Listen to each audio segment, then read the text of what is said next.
So, as you're talking through this, like the software industry is one of the largest in the world. Like trillions of dollars are being spent on software. Mhm.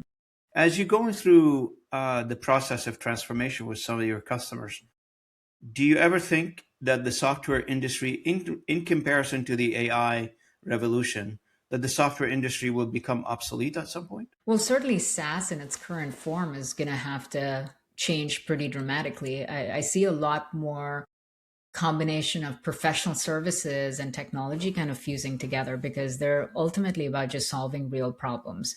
And so some of the standardized software that has existed, we're going to see evolution. I mean, the bigger ones are obviously even now very rapidly evolving their offerings and their pricing model. I think we're going to see it shift from seat-based pricing to outcome-based pricing, and that's a good thing for everybody.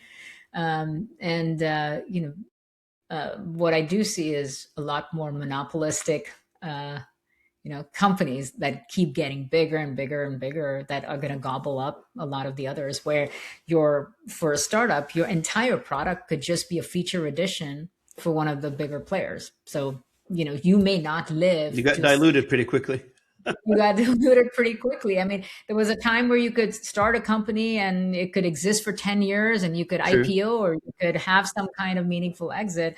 Now it's just either a talent acquisition play. If your team's strong, you get acquired, acqui-hired for that, or your product is eliminated from the competition, bought out because they want to eliminate it, or it just becomes a tiny feature on a bigger stack.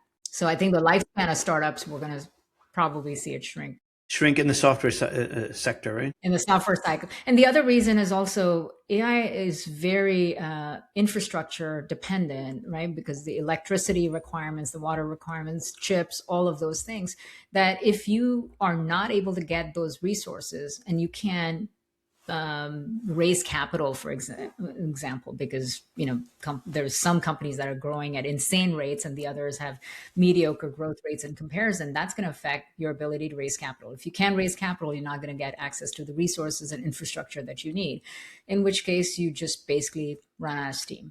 So I think one reason is resource constraints, and the other is that the bigger players are likely to gobble up faster. Now, putting the resource issues aside, and we all know that AI is on a fast pace of evolution. As you know, you wake up in the morning, every morning you read the headlines, something new happening in AI, right?